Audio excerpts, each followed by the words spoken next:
あら、誰かと思えば工場勤務の高卒くんじゃないの。そんな似合わない格好してどうしたの？いつもの作業着は忘れてきたのかしら？嫌な笑みを浮かべながら俺に話しかけてきたのは、数ヶ月前に新しく本社に採用された女部長だった。その女部長は工場で働いている従業員をバカにして、まともに意見を聞こうとせず、俺が尊敬していた工場長まで退職に追い込んだのだ。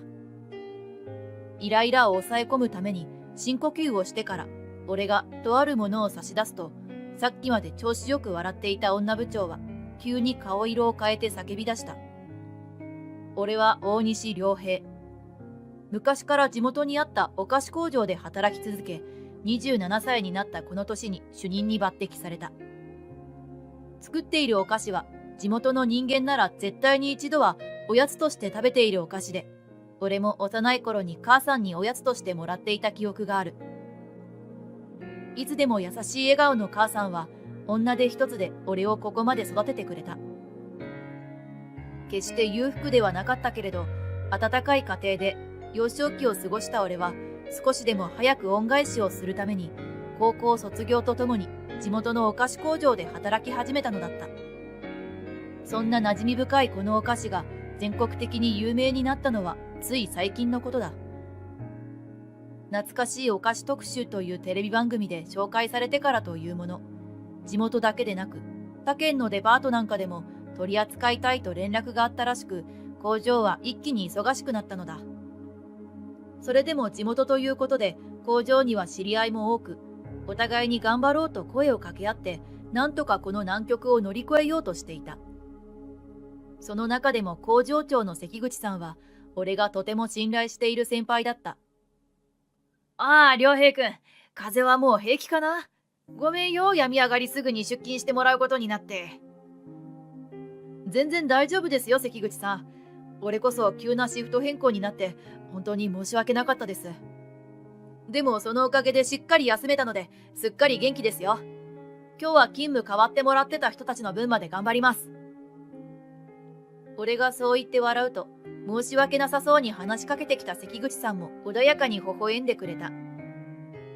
この工場は365日24時間稼働しているため、毎月従業員から不満が出ないようにシフトを決めるのも大変だった。けれど関口さんはみんなの意見をちゃんと聞いてシフトを組んでくれるので、従業員全員が関口さんのことを信頼している。そのおかげでお互いのことをフォローし合える風通しの良い職場になっているのだと思う。しかしそんな快適な環境はたった一つの小さな亀裂からあっさりと崩壊してしまった。きっかけは本社である女性部長が採用されたことだった。上原沙織というその人は一流大学を卒業していて、頭が切れて仕事ができるという噂だった。さらに今まで多くの企業を渡り歩いてきて、彼女の手腕で収益を伸ばし続けているというエリート社員らしい。しかしその輝かしい経歴を鼻にかけてマウントを取ってくるという話も広まっていた。そしてその話は全て本当だったらしく、うちの会社に来てからも収益アップのためにお菓子工場に目をつけたようだった。週に何度も工場に視察にやってきては、何か無駄がないかと目を光らせ、従業員を捕まえて長時間質問攻めにしたりするため、作業が遅れる時もあった。さらに工場で働く従業員は低学歴の雑魚の集まりだと、俺たちをバカにするような発言をしていたところを目撃した従業員から話が伝わって、上原さんの印象は最悪になっていった。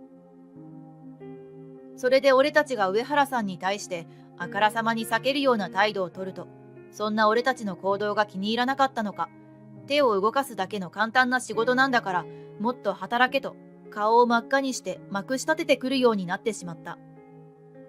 そしてついには夜勤の人材を増やして生産性を上げろと関口さんに迫っているのを目撃してしまい、俺は思わず拳をきつく握りしめた。そんなに数字が大事かよ。現場で働く俺たちのことなんて一つも考えてないくせに、関口さんを責め立てやがって。俺がそう思っても劇的に何かが変わるわけではなかった。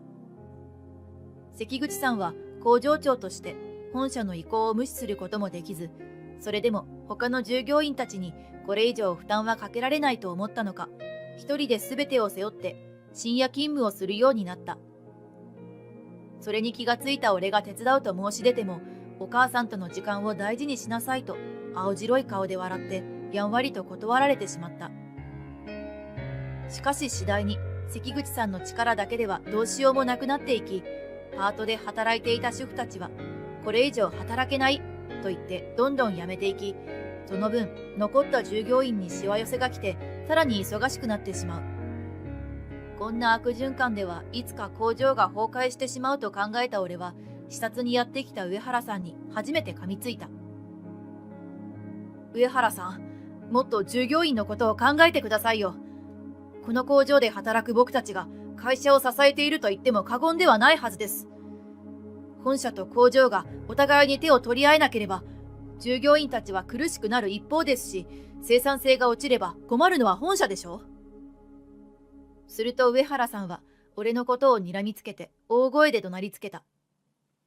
私が誰か分かってるの？高卒のくせに一流大学を卒業している私のやり方に口を出すなんていい度胸ね。何様のつもりか知らないけど、低能の従業員は黙って私に従って手だけ動かしていればいいのよ。さっさと持ち場に戻りなさい。ふんと鼻を鳴らして去っていく上原さんを追いかけようとすると、いつから見ていたのか、すっかり痩せ細った関口さんが俺の肩を掴んだ。その悲しげな笑顔に俺は何も言えなくなって、その場に立ち尽くしてしまった。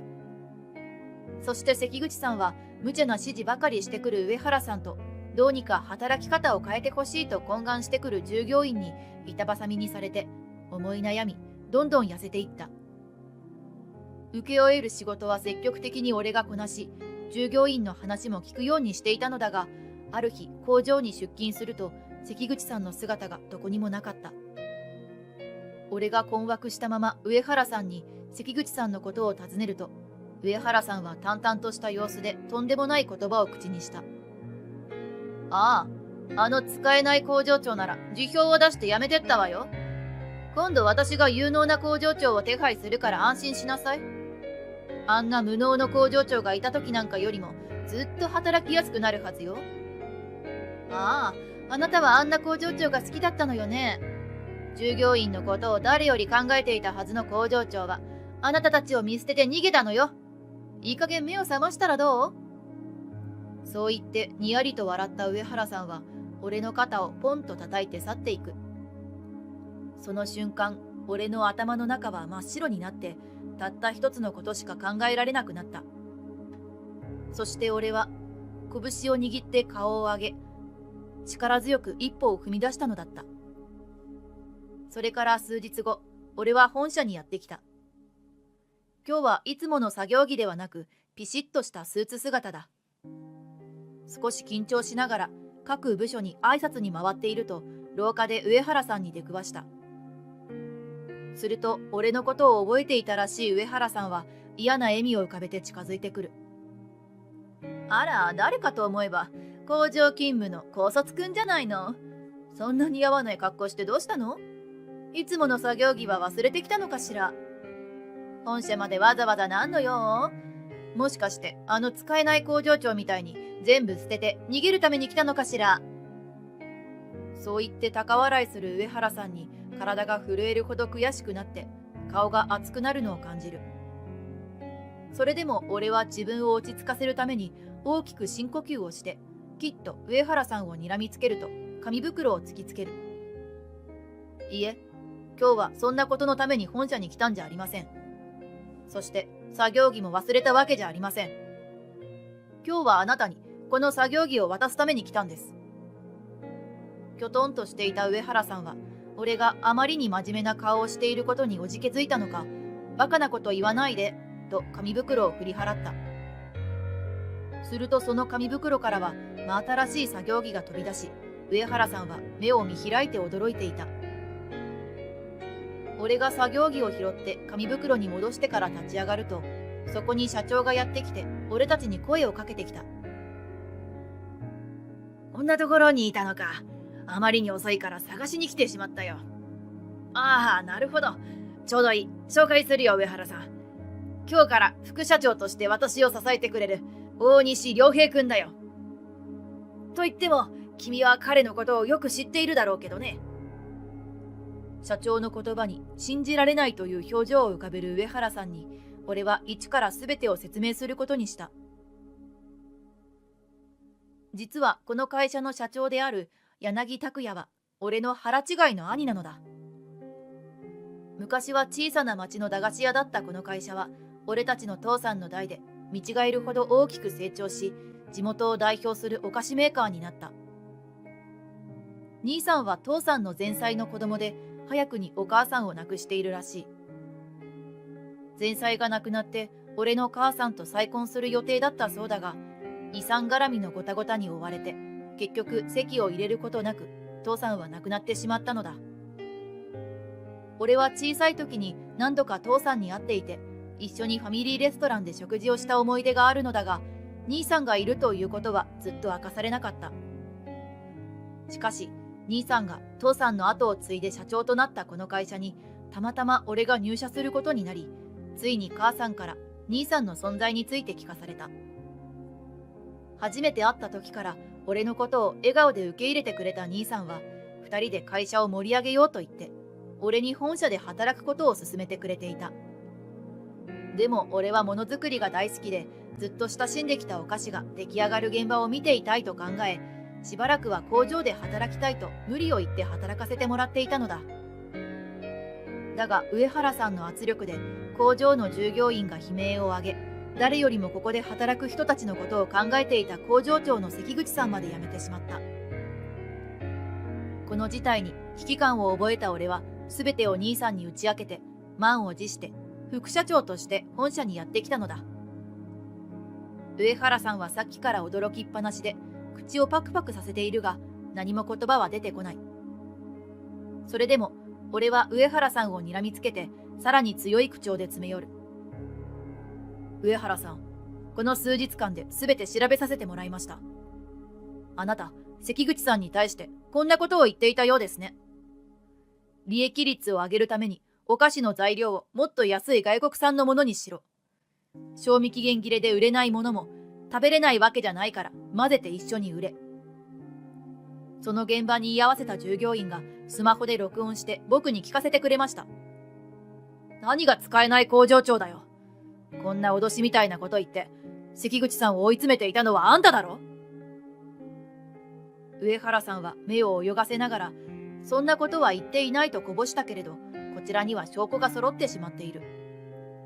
きっと関口さんは上原さんに迫られて、伝統あるこのお菓子の品質や信用を落とすなんて考えられないと悩み抜いた結果、辞表を提出したのだろう。それはどれだけ無念だっただろうか。実は俺には工場長の関口さんに返しきれないほどの恩がある。小学生の時の話だが、母子家庭だと知ったクラスメイトに嫌がらせを受けていた俺を助けてくれたのが上級生だった関口さんだったのだ。その当時から穏やかな性格だけれど曲がったことが大嫌いだった関口さんは、卒業後も何かと目をかけてくれて、俺が悪い連中に絡まれないように守ってくれていた。だから俺は関口さんのことを信頼して慕うようになり、そんな大きな背中を見て真面目に強く生きることの大切さを学んだのだ。素晴らしい工場長だった関口さんが辞めてしまったのは会社にとって大きな損失です。関口さんをはじめ、あなたに追い詰められて辞めていった従業員たちはみんなこの馴染み深いお菓子が大好きで、味も品質も守っていきたいと考えている人たちばかりでした。このお菓子がどれほど多くの工程を経て、どれだけ大切に作られているのか、上原さんはそれを知る必要があると判断しました。明日からこれを着て工場で働いてみてください。そうすれば今まで見えなかったものが見えてくると思いますよ。すっかり青白い顔になってしまった上原さんにニコッと笑って作業着を手渡そうとすると、私が作業着を着るなんてありえないと叫んで逃げるように去っていってしまった。俺は小さくなっていく上原さんの背中を見送ってから、そばで見守ってくれていた兄さんと顔を見合わせて小さく笑ったのだった。その後、俺は兄さんから思いもよらなかった事実を聞かされることになった。なんと関口さんは兄さんの後輩であり、仲のいい幼馴染だったそうだ。俺が関口さんと同じ小学校に入学すると知った兄さんは母子家庭であるということで嫌がらせを受けるかもしれないから、その時はどうか守ってやってほしいと関口さんに頼んでいたのだという。そしてそれを快く了承した正義感の強い関口さんは、小学校時代はもちろん兄さんの代わりに俺のことをずっと温かく見守ってくれていたのだ。兄さんは関口さんが中学校時代も高校時代も俺のことを守ってくれていたと知らなかったようで、笑いながらも目を潤ませた。そうだったのか。そんなに長い間。本当にバカ正直なんだよな、あいつは。そんな兄さんを見つめていると、俺の目の端にも涙がにじむ。兄さんはそんな小さい時から俺のことを知っていて、ずっと気にかけてくれていたのか。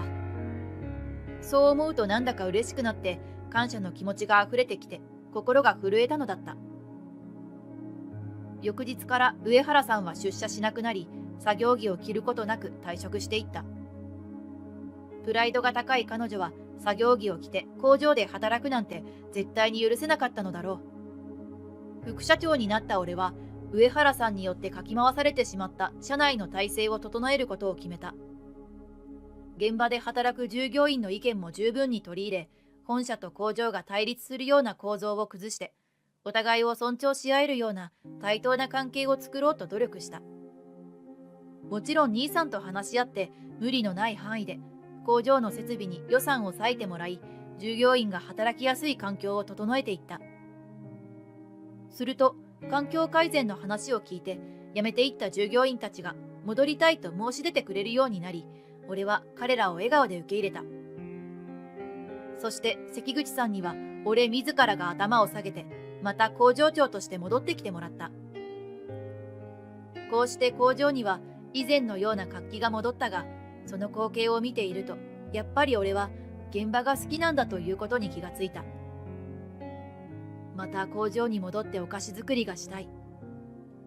そう考えてからの俺の行動は早かった。信頼できる部下に工場との仲立ちの仕事を引き継いで、兄さんに話をつけに行くと、そろそろそんなことを言い出す頃だと思ったよと、呆れながらも笑って送り出してくれた。そして俺はスーツを脱ぎ捨てて作業着に袖を通す。この会社を支える一人の社員として、ここで作られるお菓子を愛する仲間たちともう少しだけ一緒に働きたい。そんな思いを胸に、俺は元気よく工場で働く仲間に挨拶をしたのだった。高校時代、付き合っていた元カノの紗恵と内覧に行ったマンションで再会した。この時代に大学行かないとか負け組じゃん。無理なんだけど。彼女の昔の言葉を思い出す。俺も大人になったので気にせず会話をしようとすると、独身の人にはこのマンション広すぎるんじゃないですか？もっとお似合いのとこ教えてあげましょうか？と相変わらず失礼な態度。そこに高学歴、高収入なはずの紗恵の彼氏が登場したが、あれ、この男。勉強ばかりだった高校生活。だが俺は高校3年生の頃、一度だけ女子と付き合ったことがある。それまでの高校生活は勉強ばかりで、女子と付き合うなんて考えたこともなかった。彼女の名前は大高紗恵。当時彼女は高校1年生だった。ひたすら勉強ばかりしていた頃もそれなりに楽しかったが、彼女ができた後は舞い上がっていたこともあり、人生で一番楽しかった。今では思い出したくない記憶に分類されてしまっているが、当時の俺は何も知らずにヘラヘラと初めての彼女とのデートを楽しんでいた。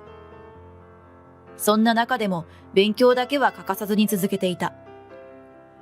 俺の通っていた学校は進学校で、しかも俺はその中でもかなり成績がいい方だったからだ。周囲からの期待もあったし、何より母から期待されていた。それがすべて台無しになったのは高校3年の夏だった。今でもよく覚えている。夏期講習を終え、家に帰ると母が玄関で泣いていた。声をかけても返事もせずに泣き続けていた。何があったのかわからず、リビングへ行くと、机に一枚の紙が置いてある。そこにはすまんの一言。部屋を見てみると、父の私物が一切なくなっている。父が家を出たのだと悟り、改めて母に駆け寄ると一言だけ、ごめんねと謝られた。俺はあまりに突然のことで、その場に立ち尽くすことしかできなかった。これはその後落ち着いた母から聞いた話だが、父は愛人と出て行ったらしい。すまんと書かれた紙の他に離婚届も置いてあったそうだ。父は昔から何度も不倫を繰り返していて、その度に母は許していた。俺は何も言わなかったが、最低な父親だなぁと常々思っていた。しかも父は家の通帳を持ち出していたようで、俺の中の父の評価は大暴落している。そして二度と上がることはないだろう。ちなみに母はそんな父のことを、まあ、あのクズのおかげで、彼方が立派な子に育ってくれたんだから、結果オーライだね。なんて言って笑っている。出て行った直後の落ち込みようはかなりひどかったので、笑い事にできるぐらい元気になってくれたことは素直に嬉しい。今ではそんな笑い話にできるぐらいの出来事だが、当時はかなりきつかった。通帳を持って行かれたのでお金がなく、母が何とかパートで働いてくれてはいたが、それでも生活はかなり厳しかった。高校は何とか通えていたが、大学進学は諦めるしかなかった。それでも母は大学に行ってほしいと言っていたが、高校の教師も含めて何度も話し合いをした結果、進学は諦めることになった。本格的に就職活動をすることが決まったので、彼女に事の次第をすべて話した。当時はあまりにもバタバタしていたため、あまり会えず、その時に両親の離婚のことや進学しないことをすべて話したのだ。それまでは仲のいいカップルだと思っていた。だったので、彼女も理解してくれると思っていたのだが、話し終わった俺に彼女は真っ先にため息をついた。はあ、マジかよ。勝ち馬だと思ったんだけどな。今までと全く違う態度の彼女に驚いた俺は一瞬固まってしまった。ちょうどいい感じの真面目くんで勉強できるし、いい大学行くと思ったから、顔とかいろいろ妥協してんのにさ、大学行かないとかマジで無理。さえ、どうしたんだ？ようやく硬直の解けた俺に、彼女はヘラヘラした笑みを向ける。あ、ごめんなさい先輩。もう私帰らなきゃいけないんで帰りますね。それで二度と私に連絡してこないでくださいね。は？なんでだよ。大学行かない先輩とか虫けら以下の価値しかないんで。私に話しかけるの失礼でしょ？だから金輪際話しかけないでくださいね。その言葉を聞いて、今まで混乱していた俺もさすがに怒りが湧いてきて、勢いよく椅子から立ち上がった。おい、さすがにそれは失礼だろ。ごめんなさい。私高卒の人の言葉わからないんで。まだ高卒予定でしたね。血管が切れそうなくらい怒り狂っていたのだけは今でも覚えている。もともとさえと付き合っていた時は当然だがこんな感じではなく、もっとゆるふわな感じだった。今思えば全てあざとい計算だったのだろうとわかるのだが、高校生の俺にはそんなもの全くわからなかった。なので急に彼女がおかしくなったと本気で思っていた。彼女の口から出た言葉が彼女の本心だと信じたくなかった。なあ、どうしたんだよ。急に別れるとか変なこと言って、誰かに何か言われたのか？彼女は俺の言葉を聞いて、もう一度大きくため息をついた。そして軽く鼻で笑い、よく考えて。この時代に大学行かないとか負け組じゃん。無理なんだけど。そう言うと彼女は俺のプレゼントした種子を手首から外し、俺に向かって放り投げた。趣味悪いから返す。彼女とはそれ以来一度も会っていない。俺はその悔しさをバネに、その後いろいろと頑張ったわけだが、基本的には思い出したくもない記憶だ。なぜ急に思い出したかというと、あれ？かなた先輩？さえに十数年ぶりに出会ってしまったからだ。先に気づいたのは彼女だったが、声をかけられてすぐに俺も気がついた。当時からかなり変わってはいるが、雰囲気と声に懐かしさを感じる。この日、俺はマンションの内覧に来ていた。先日完成したばかりのこのマンションは都内へのアクセスも良く、生活にも便利な場所だ。もうすでに内覧を終えた俺は、ここに決まった時用に室内のレイアウトなどをエントランスでぼんやりと考えていた。そこにサエが一人でやってきた。ダメですよ先輩。冷やかしでこういうとこ来たら。そうだ、こういうやつだった。久しぶりなのに随分な言い方だな。別に冷やかしじゃなくて普通に内覧来ただけだ。でもここ独身の人には広すぎるんじゃありません？サエはじろじろと俺のことを上から下まで観察している。そして一通り品定めが終わるとふっと鼻で笑った。お前な。先輩、高卒なのに無理しすぎですよ。もっと分相応な格好しなきゃ。一通り品定めした結果、彼女の中で俺は高卒なのに冷やかしでこのマンションまで来た背伸びした格好のやつというポジションに収まったらしい。別に彼女にどう思われようとどうでもいいし、そもそもここで彼女と長居したくないので反論せずにいると。そんな日焼けしちゃって、明らかに土建系でしょ。不動産屋さんに言われなかった？ローンは通るんですかって。なんでこいつにここまで言われなきゃいけないんだ。そもそもが偏見まみれでひどい発言のオンパレードだが、これを久々に会った元恋人に言えるのはおかしいだろ。さすがにそこまで言われて黙っていられるほど大人ではなく、イライラを顔に出しながら彼女に言い返す。お前、昔から何も変わってないんだな。そうですか？先輩は老けましたね。老けたのはお前もだよ。と言いたいところをぐっと抑える。場所が場所だし、俺だっていい大人だ。子供のように大声を出してわめいていい年齢ではない。とにかくこいつと会話してもムカつくだけだし、そもそも口喧嘩では勝てる気がしない。何を言ってもこいつには高卒の俺の言葉として受け取られるから響かないだろうし、ただただ俺のストレスが溜まるだけなのが容易に想像できる。もうここはひたすら黙ってた方がいいかな、と思っていたが、そこでふと疑問が湧いてきた。そういえばお前はなんでここにいるんだ？そう、彼女の目的だ。まあ最近できたマンションに来るのなんて内覧以外ないだろうが、先ほど彼女が言っていた通り、このマンションは独り身には少々広い。にもかかわらず、彼女は今一人でここに来ているようだし、同伴者がいる気配もない。そもそもあれだけ俺のことを独身と言って馬鹿にしていたのだから、彼女は結婚しているか、それに近い関係の人がいるのだろう。というか、そうじゃなければ、あれだけ人のことを馬鹿にはできないだろう。私はちゃんと内覧ですよ。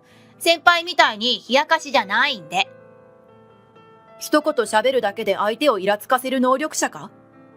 そう思うぐらい喋るたびにストレスがたまる。お前一人に見えたから。ああ、彼氏と一緒なんですよ。ごめんなさい。私の彼、大手ゼネコンの営業部のエースですっごいかっこいいの。ブサイクで貧乏な先輩とは大違いですね。まずそのごめんなさいは誰に対しての謝罪だ？俺か？まさかとは思うけど、よりを戻そうと思ってたならごめんなさいの意味なのか？それに、ブサイクは別に主観の問題だからいいとしても、貧乏かどうかは俺は一言も言ってないぞ。と頭の中ではいろいろと怒りの言葉が溢れてくるのだが、ここはそれを我慢した。こんなとこで言い合いをしてて見られたら最悪だしな。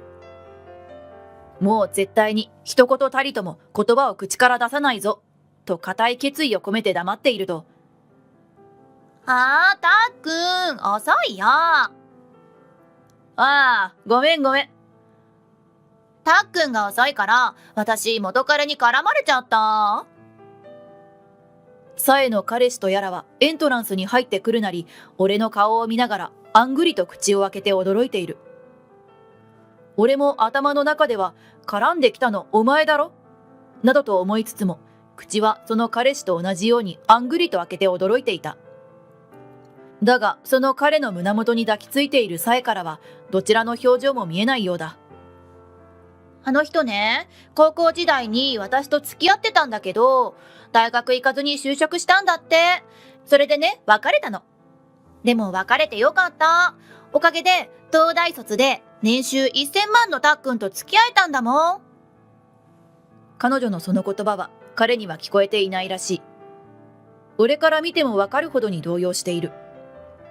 そんな様子のおかしい彼に気がついたようで、サエもようやく彼の顔を見る。どうしたのたっくん。いつもみたいに私に言い寄る男に言ってあげてよ。俺は大手ゼネコンのエースで会社だって腐るほど持ってる。さらに彼女を毎月いろいろな場所に旅行に連れて行ってる。お前たちにそれができるのかって言ってやってよ。そこまで言われてやっと正気に戻った彼。いや、松野が焦りまくって彼女を引き離す。お前、やめろ。サエと松野の焦った顔を見て、ようやく心の余裕が出てきた俺は、松野の方に呼びかける。はじめまして、営業部のエースさんなんだって？いやー、すごいな。俺なんかとは比べ物にならないぐらいいい仕事してるんでしょうね。じゃないとエースなんて恥ずかしくて名乗れないですよね。ニヤニヤと笑いながら松野に握手を求める俺。それに対して松野は気まずそうにしながら震える手で握手をする。いや、全然、そんなことないですよ。どうしたの？たっくんだっていつも言ってたじゃない。高卒のバカなんて別れてよかったな。俺と比べたら石ころとダイヤぐらい違うって。バカ、マジでやめろ。へえ、俺石ころなの？特に怒るわけでもなく、純粋に不思議そうな顔で問いかけると、松野の手から汗がぶわっと溢れてくる。違うに決まってるじゃないですか。俺が石ころに決まってますよ。なに？たっくんどうしたの？あまりにも普段と違ったのだろう。サエはもはや不安そうとかではなく、松野を心配そうな目で見ていた。だが松野はそれを無視して俺にへこへこと頭を下げている。いや、ほんとすいません。営業部のみんなに言うのだけは勘弁してもらえませんか、葵部長。葵部長？ポカーンとする彼女に俺は満面の笑みで教えてあげる。知らなかった？その彼氏、俺の部下だよ。ついでに懐から名刺を出して彼女に手渡す。最初は理解できずに固まっていた彼女も名刺を見て、俺が松野の上司だと理解したようで顔がどんどん青ざめていった。俺は高校を卒業した後、建設会社に入社した。最初は本当にバイトみたいな扱いで雑用が主な仕事だった。しかし俺はそこでめげずに雑用をこなしつつ、他の人の仕事を見ながら勉強していった。いろいろな仕事が見れてむしろありがたいと思いながらどんどん雑用を引き受けていったら、その勤務態度が当時の現場監督の目に留まった。その人は何も知らなかった俺にいろいろなことを教えてくれた。様々な現場を見てきた上に、もともともっと上の立場の人だったらしく、現場のこと以外にもいろいろと教えてくれたのだった。その人の推薦で現場監督になり、数年で営業部へ移動。昨年ついに営業部長にまでなった。ここまでは本当に苦労したが、すべていい経験だったと今は思える。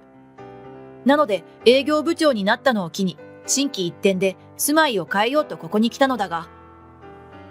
ちょっと待って。かなた先輩が彼の上司？そんなどう見ても土建みたいな見た目してるくせに？かなり動揺しているのだろう。毒舌にもいつものキレがない。これは趣味のテニスのせいだよ。待つのは一回も来てくれないけどな。いやー、すみません。忙しくて。そうだな。エースだからな。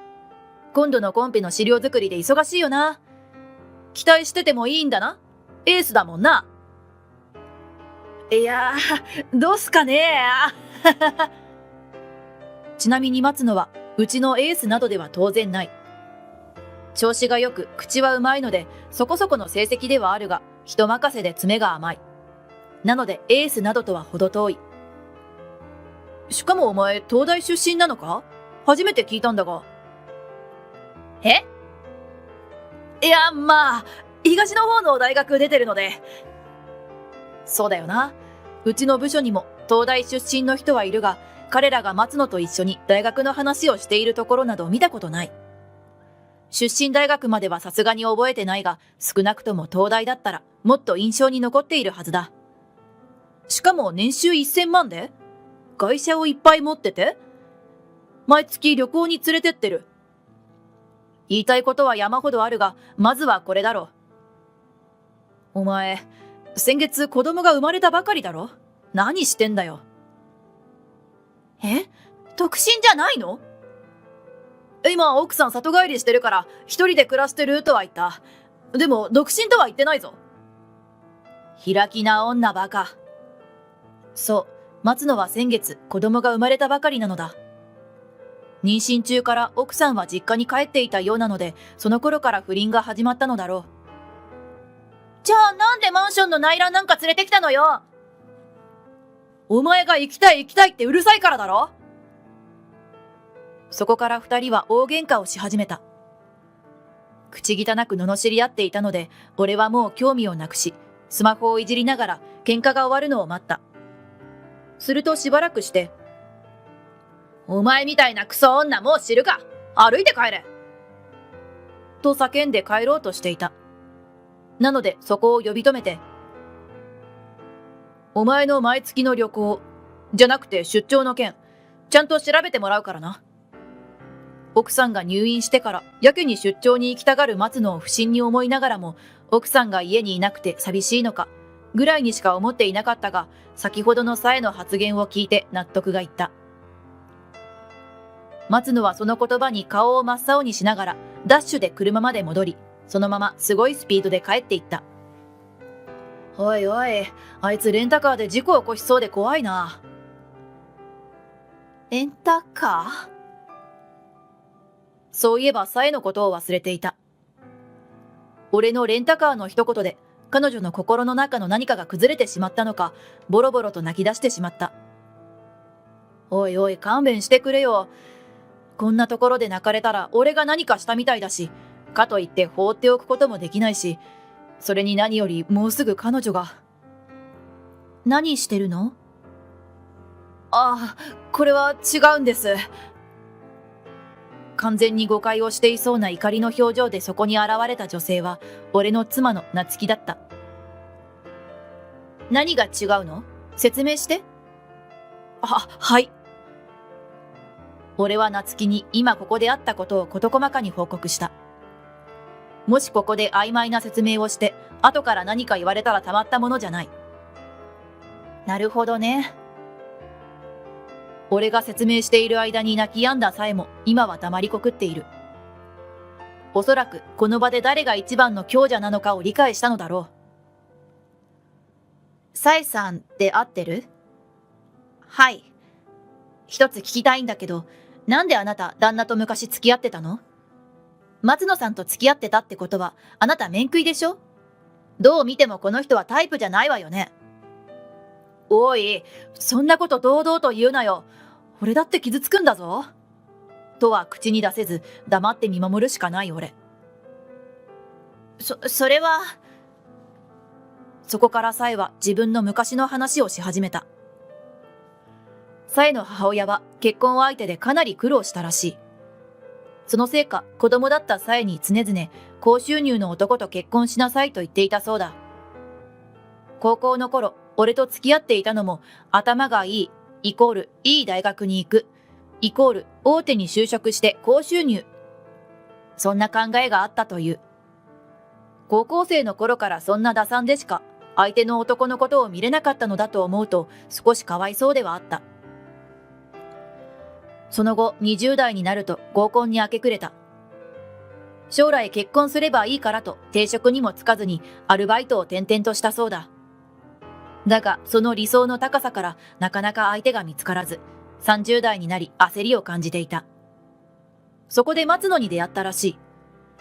松野は口だけはうまいので、それをすっかり信じ込み、騙されていたみたいだ。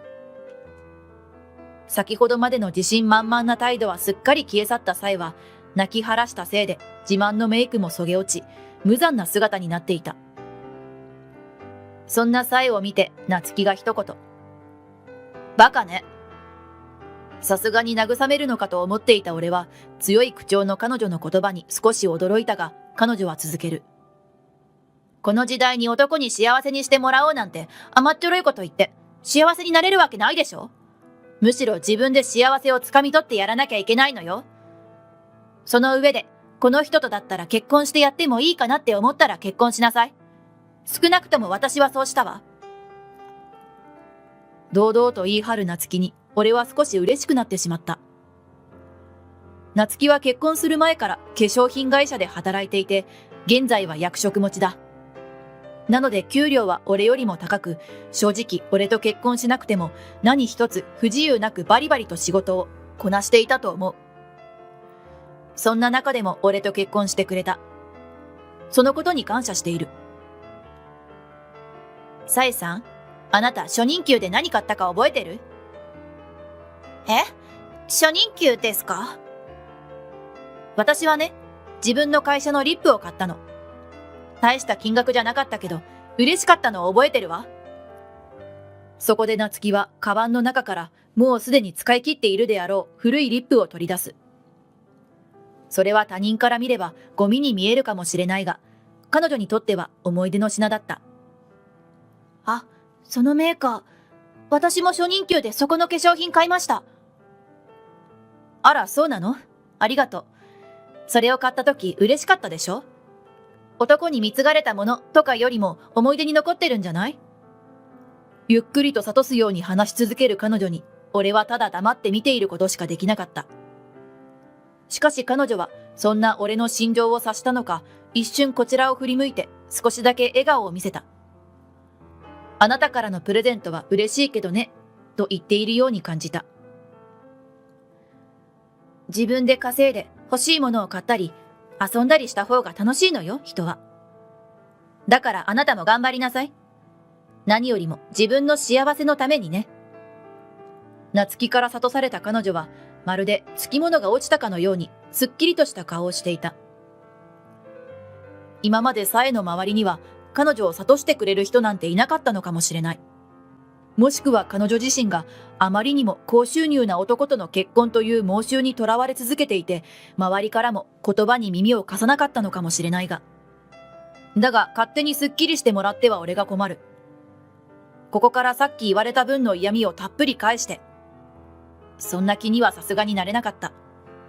ムカつくやつだし、昔はすごく落ち込んだこともあったけど、それのおかげで夏希と出会えて俺は幸せなのだ。だから別に今は特に恨んでいない。むしろ先ほどの話を聞いて幸せになってほしいとすら思いつつある。俺も頑張ってほしいと思ってるよ。先輩、ごめんなさい。私、昔ひどいことして、さらに今回もひどいことたくさん言って。そのおかげで今の俺があるわけだし、全く恨んじゃいないよ。まあ、その口の悪さは少し直した方がいいかもな。すいません。サエは口は悪いしイラつくけど、そこが面白いとか思ってくれる人に出会える気もしている。彼女と張り合えるぐらい口喧嘩の強い男とか、そんな男いるのか？じゃあ私たちはもう帰るから。ああ、そうだ。これタクシー代ね。でも。旦那のせいで松野さん帰っちゃったんでしょ？そのお詫びってことで。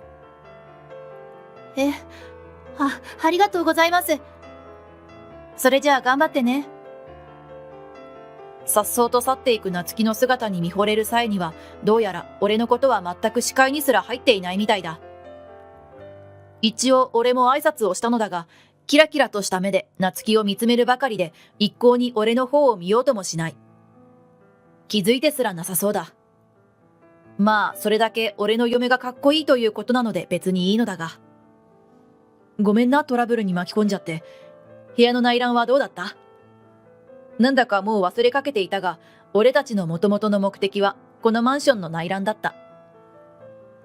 彼女が他の部屋も全部見たいと言い出したので、俺だけエントランスで待っていたのだが、こんなことになるなら俺も一緒に内覧していればよかった。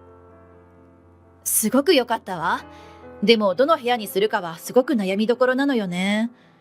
帰ったらあなたの意見も聞かせて。もちろん。夏希とは学歴なんて気にしないで、お互いにやりたい仕事に向かって切磋琢磨する関係だ。俺はそんな関係が気に入っている。おそらく彼女もそうだろう。高校の頃はいろいろとあったが、願わくば、サイにもそんな関係を築ける相手が現れてくれることを心から願っている。